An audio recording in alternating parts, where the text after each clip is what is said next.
Hello everyone, this is Ritu and welcome to another video of English pedagogy.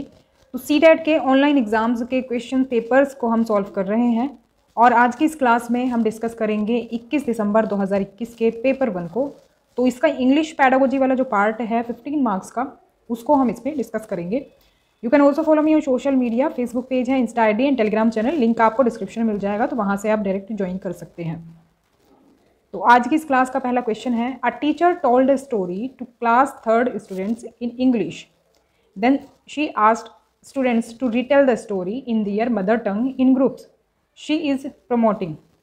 तो देखो, teacher जो है story सुनाती है तीसरी क्लास के बच्चों को इंग्लिश में और फिर कहती है बच्चों से कि बच्चों, ये जो स्टोरी मैंने आपको सुनाई है इसे अपनी मातृभाषा में सुनाओ।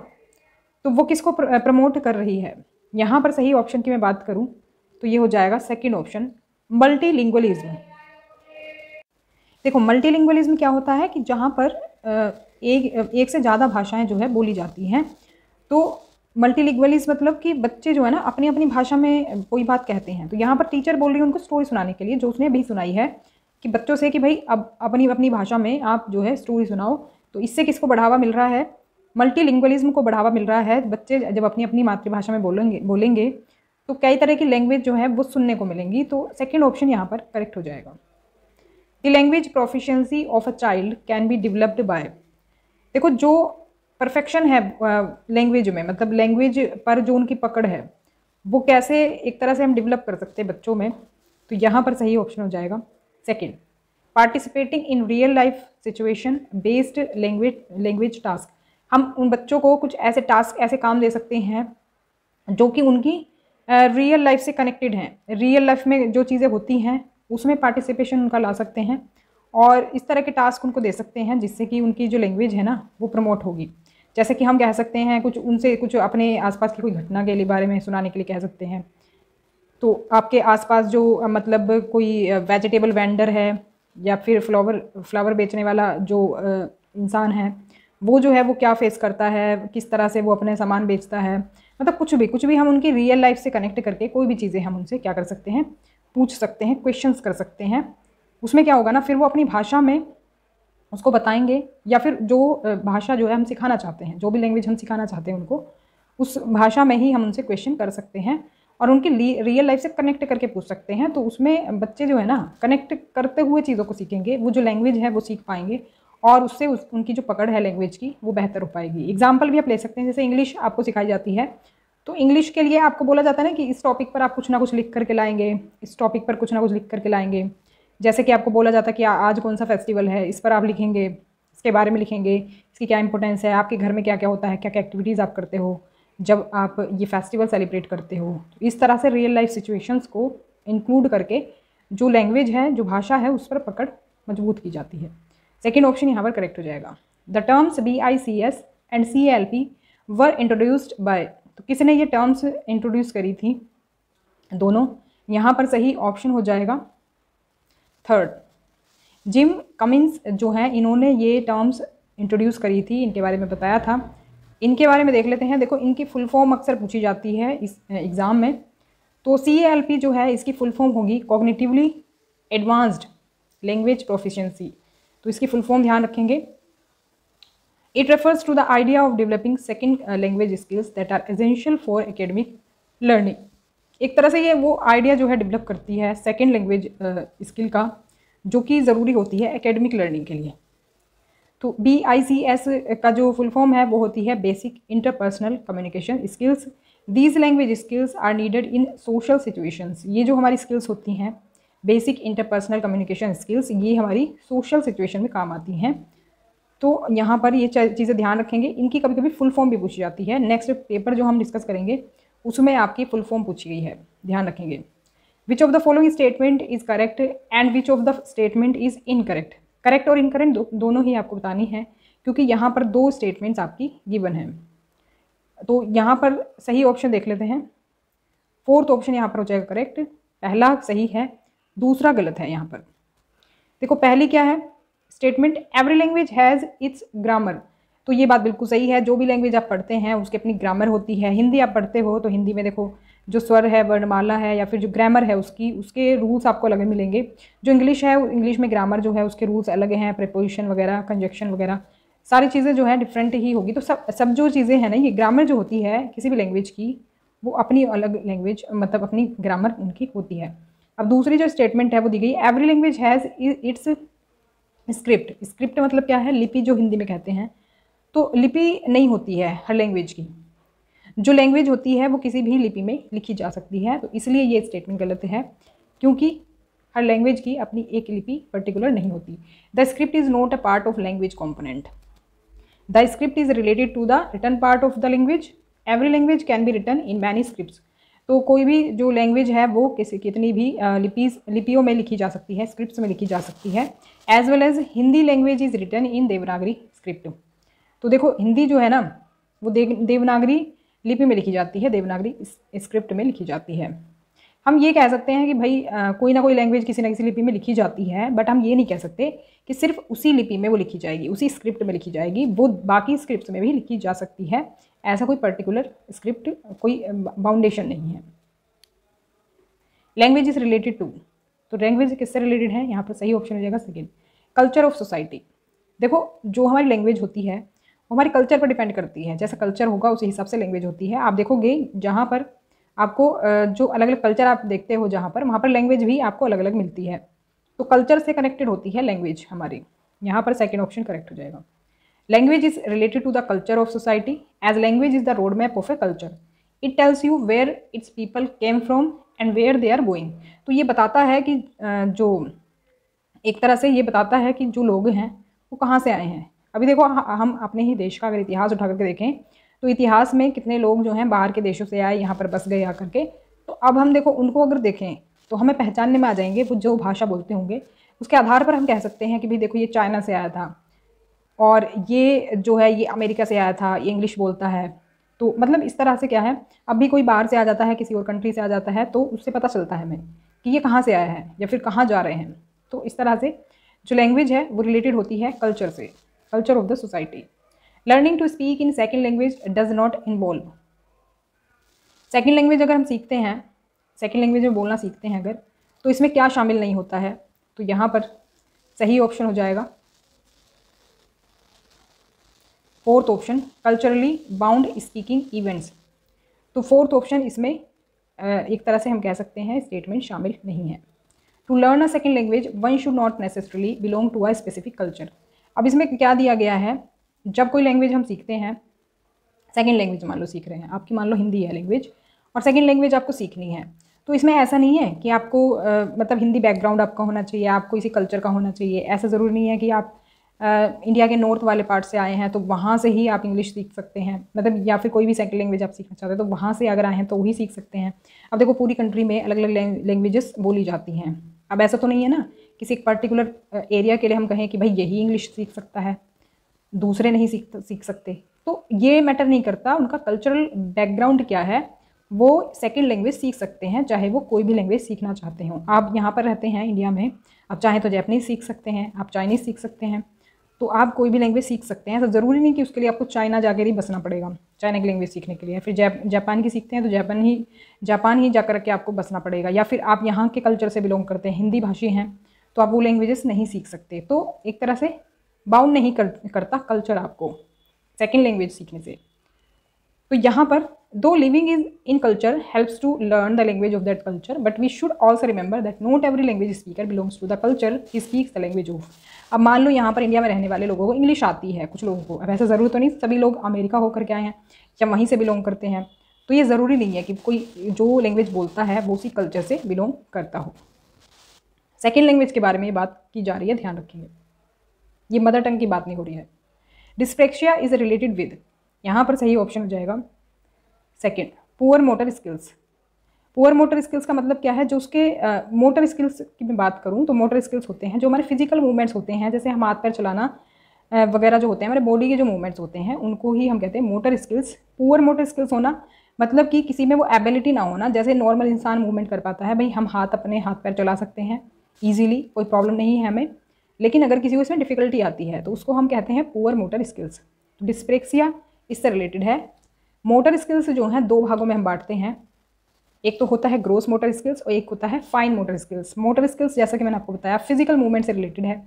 अभी ये जो मसल एक्टिविटीज़ हमारी होती हैं, तो ग्रोस मोटर स्किल्स मतलब जो बड़ी बड़ी एक्टिविटीज़ जो है वो कर पाते हैं, जैसे कि रनिंग हो गया, वॉकिंग हो गया, क्लाइंबिंग हो गया। फाइन मोटर स्किल्स होती हैं जब छोटी छोटी एक्टिविटीज़ को कर सकते हैं, स्मॉल मसल्स इसमें काम करती हैं, जैसे कि राइटिंग, ड्राइंग।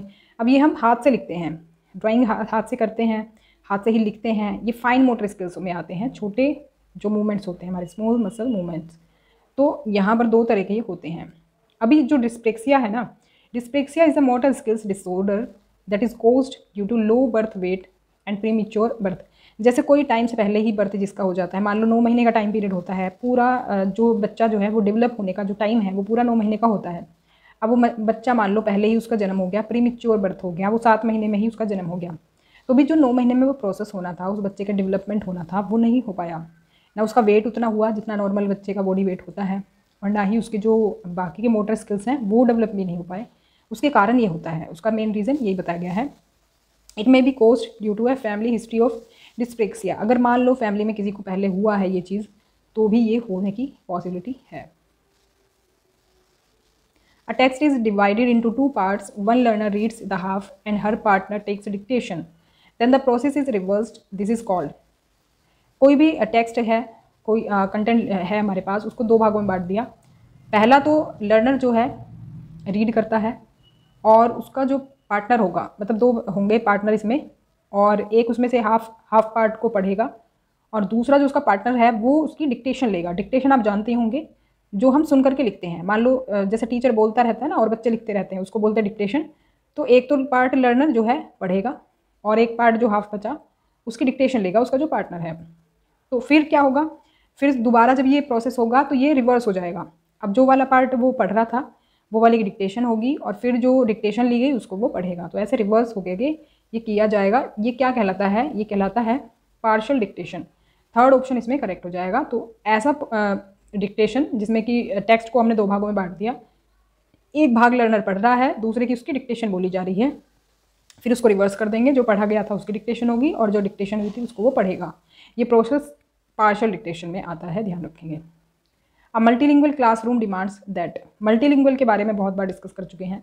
मल्टीलिंगुअल मतलब जहाँ पर अलग अलग तरह की भाषाएं जो है बच्चे बोलते हैं। तो ऐसा जो क्लासरूम है क्या डिमांड करता है, सही ऑप्शन देखें तो ये हो जाएगा second option, students mother tongue should get a place in the classroom. तो ये मेन जो इसका हम कह सकते हैं विशेषता जो होती है इसकी मेन यही होती है। मल्टीलिंगुअल क्लासरूम उसी को हम कहेंगे जहाँ पर बच्चे अपनी मदर टंग का इस्तेमाल करते हैं। तो मदर टंग क्योंकि अलग अलग होगी सबकी, ज़्यादातर बच्चों की, अगर मान लो 4-5 लैंग्वेज वाले बच्चे हैं तो उनकी जो लैंग्वेज है कई सारी होगी, तो मदर टंग का अपनी इस्तेमाल कर रहे हैं, तो मल्टीलिंगुअल क्लासरूम हो गया, यानी एक से ज़्यादा लैंग्वेज हो गई। मल्टी मतलब एक से ज़्यादा हो गया। In the Indian context, when children come to school, they often dash and speak 2 or 3 languages. ये ऐसा कहा जा रहा है, इंडिया में ऐसा होता है कि जब बच्चे स्कूल आते हैं, स्टार्टिंग जब होती है उनकी पढ़ाई की, तो वे अक्सर 2 या 3 लैंग्वेज जो है ना वो बोलते हैं, मतलब उनकी बेसिक समझ उनकी होती है। तो यहाँ पर सही ऑप्शन हो जाएगा सेकेंड ऑप्शन, अंडरस्टैंड। तो मतलब क्या है कि बच्चे जो है ना they often understand and speak 2 और 3 लैंग्वेजेस। तो आपको पता है जहाँ पर हिंदी भाषी स्टेट से हैं वहाँ पर इंग्लिश भी बच्चों को सिखाई जाती है, घर में उनकी मम्मी सिखा देती हैं, आसपास के अपने बच्चों से वो सीख लेते हैं, अपने जो दोस्त हैं उनसे सीख लेते हैं। कम से कम 3-4 साल का बच्चा जो है वो स्कूल पढ़ने जाता है, और ज़्यादा भी हो जाता है, कभी कभी 5-6 साल के बच्चे भी पढ़ाते हैं। अब तो खैर कम एज में ही बच्चों को पढ़ाने लगा देते हैं स्कूल में, लेकिन 5-6 साल कुछ लोग कर देते हैं, तब तक वो 1 या 2 लैंग्वेज जो है वो बोलनी सीख जाता है। तो वो थोड़ा अंडरस्टैंड भी उसको कर पाता है और बोल भी पाता है। तो यहाँ पर वही चीज़ है, they acquire spoken language while interacting with their family members. क्योंकि फैमिली मेम्बर कोई ना कोई भाषा तो बोलते ही होंगे, तो उनको वो समझने में और बोलने में एबल होते हैं, बोल पाते हैं मतलब। तो 2 और 3 लैंग्वेजेस इसमें शामिल हो सकती हैं जब तक वो स्कूल नहीं आते तब तक। Children acquire language through interaction with their parents, other adults and also with other children. जो उनके सेम एज ग्रुप के बच्चे होते हैं उनके साथ खेलते हैं, बड़े होते हैं, तो उनके साथ वो जो लैंग्वेज है इंटरेक्शन होता है, किसी ना किसी लैंग्वेज में तो बात करते होंगे ना, तो वो लैंग्वेज सीख ही जाते हैं। तो पेरेंट्स भी हो सकते हैं उसमें, बाकी लोग भी हो सकते हैं आसपास के, जिनसे वो लैंग्वेज एक्वायर करते हैं। एक्वायर का मतलब होता है जो खुद ब खुद वो सीख लेते हैं, उसके लिए एफर्ट नहीं डालते। All normal children will acquire the language that is being used around them. Normal child है, कोई डिसेबिलिटी नहीं है, तो वो अपने आप ही वो लैंग्वेज जो है एक्वायर कर लेगा जो उसके अराउंड बोली जा रही है, वो चाहे हिंदी हो, इंग्लिश हो या फिर अदर लैंग्वेज हो। अ चाइल्ड एक्वायर्स 2 और more languages at the same time as long as they are regularly interacting with the speakers of those languages। अगर कोई रेगुलर कोई लैंग्वेज बोलने वाला पर्सन उनके आसपास रहता है बच्चों के, तो वो सेम टाइम में 2 से 3 लैंग्वेज, कई सारी लैंग्वेज भी मतलब सीख सकते हैं। ऐसा नहीं है कि सिर्फ एक ही लैंग्वेज सीखेंगे, 2 ही सीखेंगे। अगर कई लैंग्वेज बोलने वाले पर्सन रहते हैं रेगुलर, उनसे उनका क्या है, इंटरेक्शन होता रहता है, बातचीत होती रहती है, तो वो एक से ज़्यादा भी सीख सकते हैं। From linguistic perspective language and dialect are. Dialect आपको बता दूं, डायलेक्ट होता है बोली। एक तो होता है भाषा और एक होता है बोली। जो बोली आपकी लोकल लेवल पर बोली जाती है, अलग अलग मतलब बोली बहुत सारी होती हैं, लैंग्वेज तो फिर भी इनकी संख्या है, काउंट की जा सकती है, लेकिन बोली जो है बहुत होती हैं। तो अगर हम भाषाई दृष्टिकोण से देखें, हिंदी में बता रही हूँ मैं, लिंग्विस्टिक पर्सपेक्टिव से देखें तो लैंग्वेज एंड डायलेक्ट क्या होते हैं, यहाँ पर सही ऑप्शन हो जाएगा सेम होते हैं ये। अगर भाषाई नज़रिए से देखें तो सेम होते हैं दोनों ही, भाषा और बोली। From a linguistic point of view there is no difference between a language and a dialect. तो भाषा और बोली में कोई अंतर नहीं होता, ऐसा माना जाता है भाषाई दृष्टिकोण से। अगर देखें, both languages and dialects have a grammar, they are rule govern. तो ऐसा कहा गया है कि दोनों ही जो हैं, ये लैंग्वेज और डायलेक्ट जो हैं, इनकी ग्रामर भी होती है और इनके रूल भी होते हैं। जैसे कि हम देखें, Awadhi, Braj, Bhojpuri have their own grammar just like Hindi, Sanskrit, English and another language. अब ये जो है ना, अवधी, ब्रज और भोजपुरी, ये हैं बोली, डायलेक्ट्स हैं ये, और हिंदी, इंग्लिश और संस्कृत या फिर कोई और है लैंग्वेज है ये। तो ये जो है, ऐसे ही जो केस है वो लिटरेचर के साथ भी होता है, जो साहित्य होता है। अब देखो, इनकी जो है ना ग्रामर है अपनी, तो साहित्य में क्या होता है, जैसे कि कुछ साहित्य जो हैं लिखे गए हैं लैंग्वेजेस में, जैसे कि हिंदी हो गई, इंग्लिश हो गई, संस्कृत हो गई, या फिर और लैंग्वेज की बात करें तो उनमें लिखे गए हैं। और also in so called dialects like Awadhi, Maithili and Braj. तो जैसे लैंग्वेज में ये जो हैं हमारे लिटरेचर लिखे गए हैं, वैसे ही डायलेक्ट्स यानी कि बोली में भी लिखे गए हैं। बोली कैसे, जैसे कि अवधी हो गई, मैथिली हो गई, ब्रज हो गई, तो इन बोलियों में भी लिटरेचर लिखे गए हैं। Multilingualism, cognitive growth and educational achievement है। यहाँ पर सही ऑप्शन देखें तो ये हो जाएगा थर्ड, पॉजिटिव रिलेशनशिप। मल्टीलिंगुअलिज्म जो होता है, जो ये cognitive growth and educational achievement है, क्या होता है, पॉजिटिव रिलेशनशिप। यानी कि कॉग्निटिव ग्रोथ जो है, जो हमारे दिमागी जो क्रियाएं होती हैं सारी, सोचना वगैरह, और जो एजुकेशनल अचीवमेंट होते हैं, इनके बीच में पॉजिटिव रिलेशनशिप होती है। देख लेते हैं कैसे। तो multilingualism, cognitive growth and educational achievement have positive relationship as multilingual children are capable of greater cognitive flexibility। देखो, जो मल्टीलिंगुअल बच्चा होगा ना, जो कई भाषाएं बोलता होगा, वो ऐसा माना जाता है कि जो उसकी कॉग्निटिव जो फ्लेक्सिबिलिटी है वो ज़्यादा रहेगी बाकी बच्चों से, क्योंकि वो क्या है, वो एबल है बाकी लैंग्वेजेस बोलने में। हर कोई बच्चा कई सारी लैंग्वेजेस नहीं सीख सकता, लेकिन अगर कोई बच्चा कई सारी लैंग्वेजेस बोल पाता है तो ऐसा माना जाता है जो उसकी सोचने की क्षमता है या फिर कॉग्निटिव एबिलिटी जो है वो बाकी बच्चों से कहीं ज़्यादा है। In an environment of multilingualism students get the opportunity to not only master their primary language but also get the opportunity to efficiently learn multiple languages at the same time. Multilingualism जो environment बच्चों को मिलता है, जहाँ कई भाषाएँ बोली जाती हैं, तो वो सिर्फ अपनी प्राइमरी लैंग्वेज को ही नहीं अच्छे से सीख पाते, बल्कि कई लैंग्वेजेस सीख पाते हैं। ध्यान रखेंगे इस चीज़ को। मल्टीलिंगुअलिज्म तो मैं कई बार बता चुकी हूँ, जहाँ पर कई सारी भाषाएं बोली जाती हैं, उसको कहते हैं। What do children comprehend by regularly listening to poem and rhymes. अगर बच्चे रेगुलरली पोएम एंड राइम्स सुनते हैं तो क्या समझते हैं इससे, ये यहाँ पर सही ऑप्शन हो जाएगा fourth, basic structure of language. अगर रेगुलरली बच्चे ये पोएम और राइम्स सुनते रहते हैं तो इससे इनको पता चलता है कि जो लैंग्वेज का बेसिक स्ट्रक्चर है वो क्या होता है, कैसे जो है वाक्य बनते हैं, और कैसे जो बाकी के जो रूल्स हैं वो कैसे होते हैं किसी लैंग्वेज में। Children comprehend the basic structure of language by regularly listening to poems and rhymes. तो काफ़ी हेल्प ये करते हैं लैंग्वेज समझने में।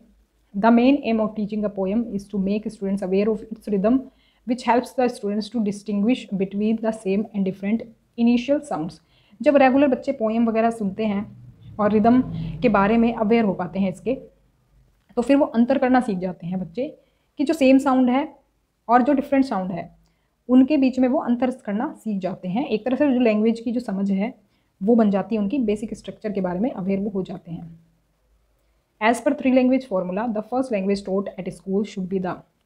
तो 3 लैंग्वेज फॉर्मूला जो है उसमें जो फर्स्ट लैंग्वेज स्कूल में सिखाई जाएगी वो कौन सी होगी, तो ये हो जाएगा ऑप्शन नंबर 4।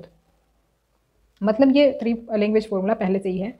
जो इसके अकॉर्डिंग जो फर्स्ट लैंग्वेज सिखाई जाती है उसके बारे में पूछा है, तो ये होती है हमारी या तो मदर टंग रहेगी, या तो फिर रीजनल लैंग्वेज जो क्षेत्रीय भाषा है, अपने आसपास की जो भाषा है, या तो फिर होम लैंग्वेज। तो बात वही है, होम लैंग्वेज कह दो, मदर टंग कह दो, रीजनल लैंग्वेज कह दो। अब जो रीजनल लैंग्वेज यानी हमारे आसपास के क्षेत्र में बोली जाती होगी वही होगी ना मदर टंग भी हमारी, तो वही है, कोई भी इसमें से एक ऑप्शन बताया जा सकता है। तो 4th ऑप्शन यहाँ पर करेक्ट हो जाएगा। Which article of the Indian constitution asked each state to legally adopt 1 और more language spoken in their state along with Hindi as their official languages. तो इसमें एक तरह से कहा गया है किस आर्टिकल में कि हर स्टेट को जो है ना एक या फिर एक से ज़्यादा लैंग्वेज अडोप्ट करने की परमिशन है अलॉन्ग विद हिंदी, हिंदी के साथ साथ। तो ये कहा गया है आर्टिकल 345 में। आर्टिकल 345 कहता है कि कोई स्टेट जो है हिंदी के अलावा और लैंग्वेजेस भी अडोप्ट कर सकता है, एक या एक से ज़्यादा अडोप्ट कर सकता है। तो ऑफिशियल लैंग्वेज का मतलब होता है जो राजकाज की भाषा होगी, जो काम जो सरकारी कामकाज होंगे वो उस भाषा में हो सकते हैं। तो ये वही बात कही गई है यहाँ पर भी जो मैंने अभी बताया। ये थी हमारी आज की वीडियो पसंद आई तो लाइक करें, शेयर करें और ज़्यादा से ज़्यादा चैनल को सब्सक्राइब भी करें अगर आप चैनल पर नए हैं तो, क्योंकि सब्सक्राइब कर लोगे तो नोटिफिकेशन मिलेगा और जो भी ज़रूरी अपडेट्स हैं वो आपको मिलती रहेंगी। चैनल जो है टेलीग्राम वाला वो ज़रूर ज्वाइन करें क्लासेस की अपडेट्स वगैरह के लिए, क्योंकि जल्दी ही हमारी जो लाइव क्लासेस हैं वो स्टार्ट होने वाली हैं। क्योंकि मैं बेसिकली फोकस करती हूँ सोशल साइंस सब्जेक्ट पर, तो पेपर 2 जिनका भी सोशल साइंस है वो सभी चैनल को सब्सक्राइब करना ना भूलें। जल्दी ही लाइव क्लासेस कराऊंगी। क्वेश्चन पेपर अगर किसी के पास हों तो टेलीग्राम चैनल पर ज़रूर शेयर करें, जिन्होंने लास्ट टाइम एग्ज़ाम दिया था सीटेट का, तो रिस्पॉन्स शीट अपनी शेयर करें टेलीग्राम चैनल पर। तो मिलते हैं नेक्स्ट क्लास में, तब तक के लिए stay connected and keep watching study more knowledge. Thanks for watching.